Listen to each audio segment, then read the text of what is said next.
During this section, we'll begin with Part 1 of Chapter 10, which addresses stockholders' equity of a corporation. So first, we need to explain the features of a corporation. Anyone can start a business, but they must decide how to organize the company. Corporations differ from proprietorships and partnerships in several ways. First, a corporation is a separate legal entity formed under state law. It's a distinct entity, an artificial person essentially that exists apart from its owners, who are the stockholders or shareholders.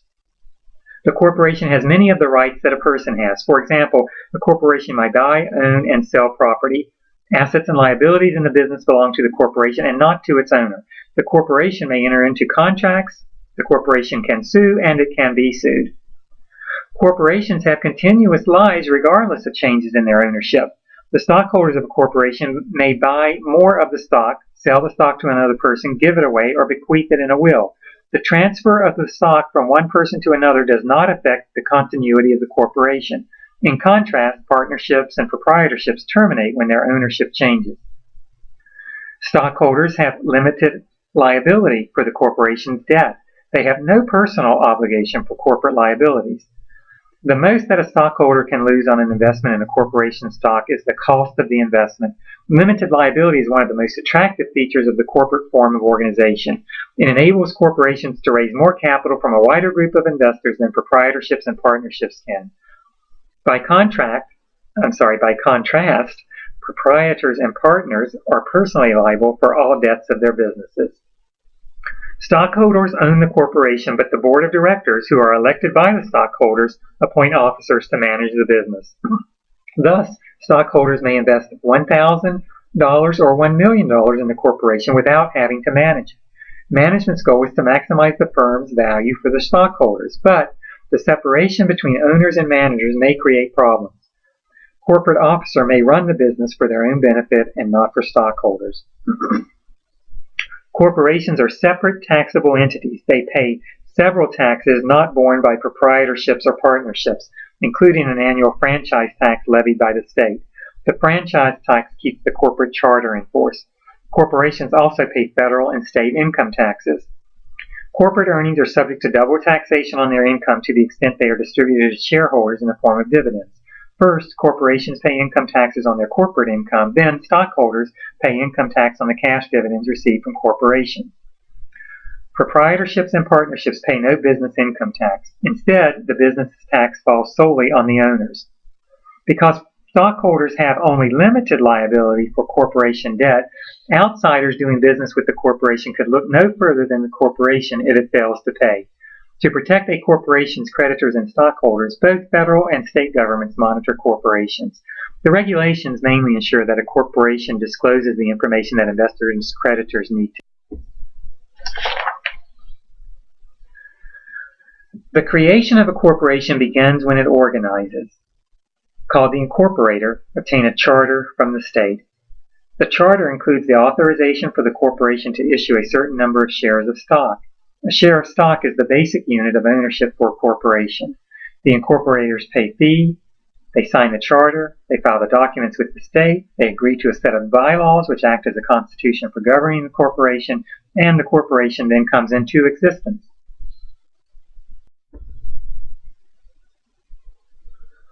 Ultimate control of the corporation rests with the stockholders, who elect a board of directors that sets company policy and appoints officers. The board elects a chairperson, who usually is the most powerful person in the organization. The chairperson of the board of directors has the title Chief Executive Officer. The board also designates the president, who is the chief operating officer in charge of day-to-day operations. Most corporations also have vice presidents in charge of sales, manufacturing, accounting, and finance, who is the chief financial officer, and other key areas. Ownership of stock entitles stockholders to 4 basic rights unless a specific right is withheld by agreement with the stockholders. The right to participate in management by voting on matters that come before the stockholders is one of these rights. This is the stockholder's sole voice in the management of the corporation. The stockholder gets 1 vote for each share of stock owned. Stockholders also have the right to receive a proportionate part of any dividend. Each share of stock in a particular class receives an equal dividend. Stockholders also have the right to receive a proportionate share of any assets remaining after the corporation pays its liabilities in liquidation. Liquidation means to go out of business, sell the assets, pay all liabilities, and distribute any remaining cash to the owners. And finally, stockholders have the right to maintain their proportionate ownership in the corporation.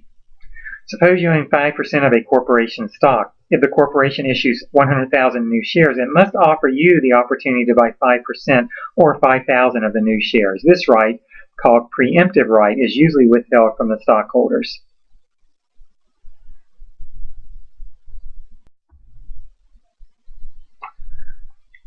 Stockholders' equity represents the stockholders' ownership interest in the assets of a corporation. Stockholders' equity is divided into two main parts: paid-in capital, also called contributed capital, which is the amount of the stockholders' equity the stockholders have contributed to the corporation.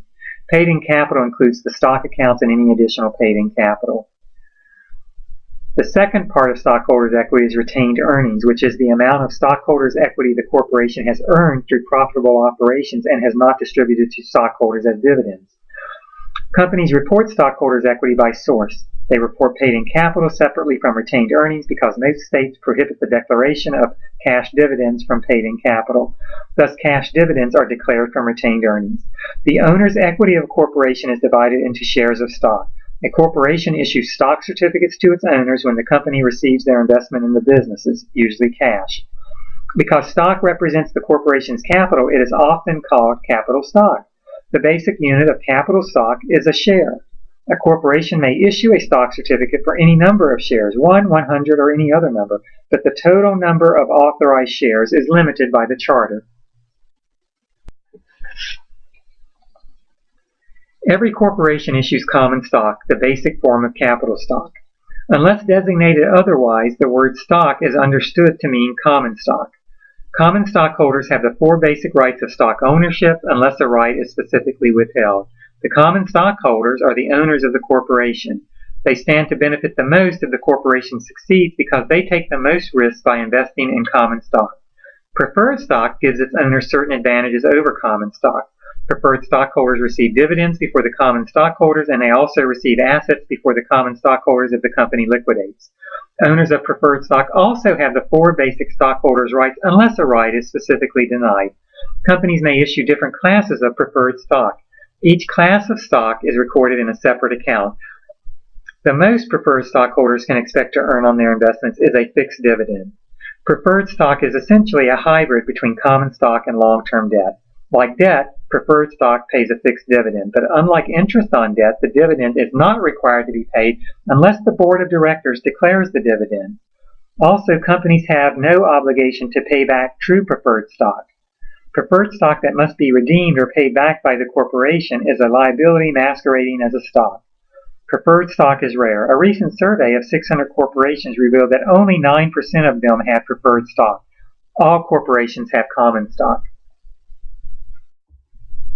And so this table shows some of the similarities and differences among common stock, preferred stock, and long-term debt.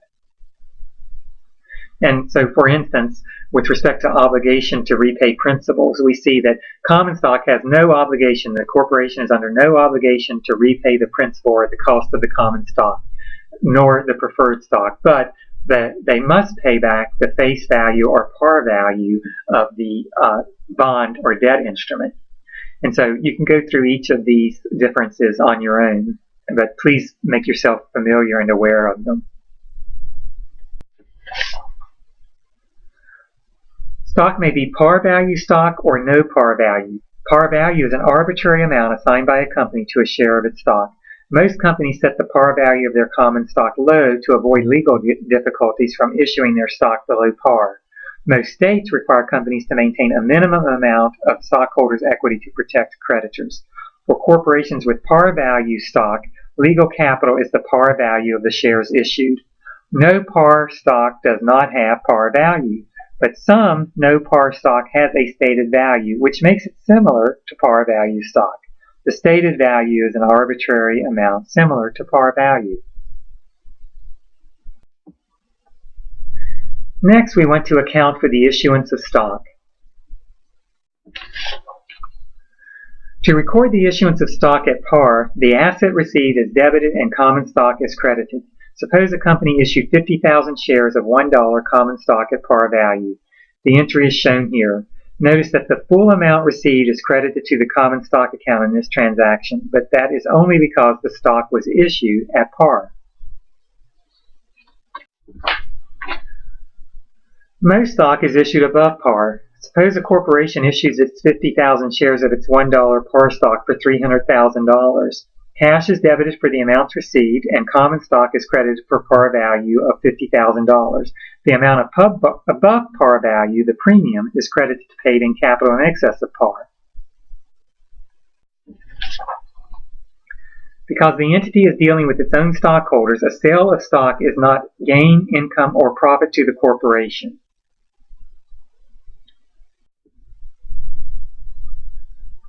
Suppose instead the stock was no par common and the corporation issued its 50,000 shares for $300,000. Cash is debited for the amounts received and the common stock is credited for the same amount. When a corporation issues stock and receives assets other than cash, the company records the assets received at their current market value and credits the stock and additional paid-in capital accounts accordingly. The asset's prior book value isn't relative because the stockholder will demand stock equal to the market value of the asset given. Suppose a corporation issued 20,000 shares of its $1 common stock for equipment worth $100,000. Equipment is debited for its value, and the common stock is credited for par value of the shares. The excess is credited to paid-in capital in excess of par. If stock is issued for services, such as consulting or legal services, the accounting is similar. The expense is recognized at fair value. Sometimes a corporation will issue shares of common stock in exchange for services rendered either by employees or outsiders. In this case, no cash is exchanged. However, the transaction is recognized at fair value. The corporation usually recognizes an expense for the fair market value of services rendered. Common stock is increased for its par value of any, and additional paid-in capital is increased for any difference. For example, assume that a corporation engages an attorney to represent the company on a legal matter. The attorney bills the corporation $25,000 for services and agrees to accept 2,500 shares of $1 par value common stock, rather than cash in settlement of the fee. The fair market value of the stock is $10 per share.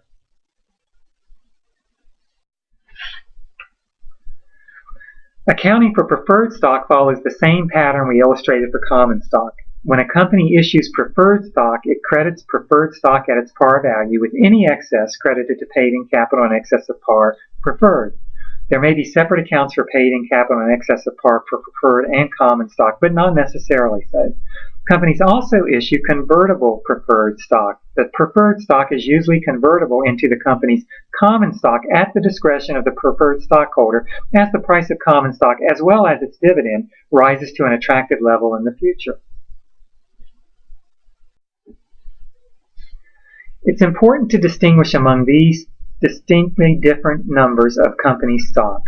Authorized stock is the maximum number of shares the company can issue under its charter. This is often set much higher number of shares than the company expects to issue to avoid having to go back to the state frequently for approval to issue more. Issued stock is the number of shares the company has issued to its stockholders. This is a cumulative total from the company's beginning up through the current date. And then finally, outstanding stock is the number of shares that the stockholders own. That is the number of shares outstanding in the hands of stockholders. Outstanding stock is issued stock minus treasury stock. Next, we want to show how treasury stock affects the company.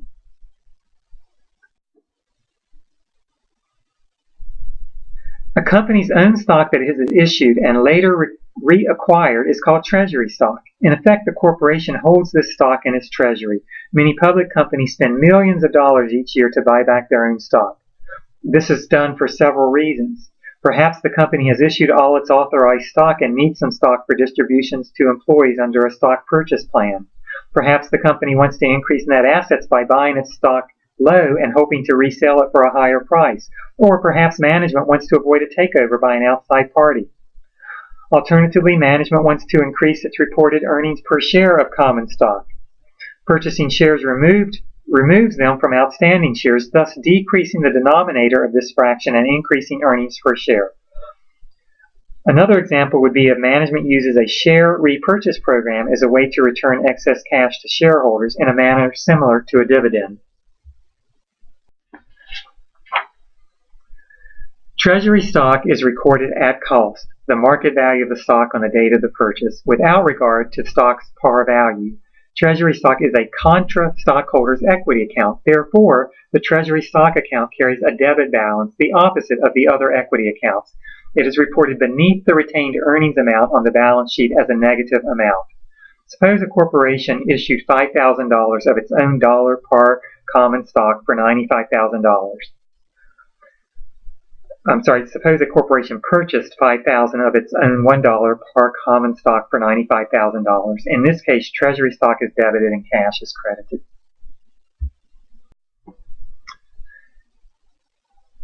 A corporation may purchase its own stock and retire it by canceling the stock certificate. Retired stock cannot be reissued. This impacts common stock, additional paid-in capital, retained earnings, and treasury stock accounts as shown here.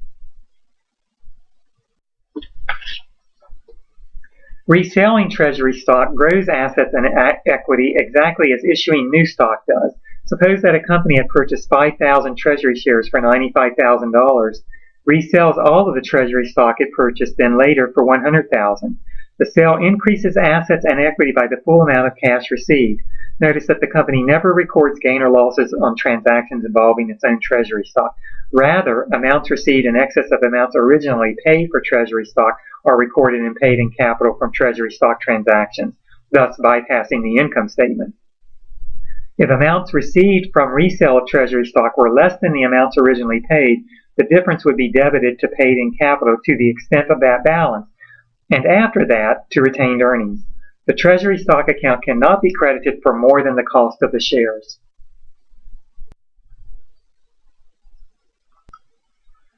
And so let's use exercise 10-24A to walk through an example. We'll journalize these transactions of Almeida Productions. On January 21, Almeida issued 1,800 shares of $1.25 par value common stock at $13 a share.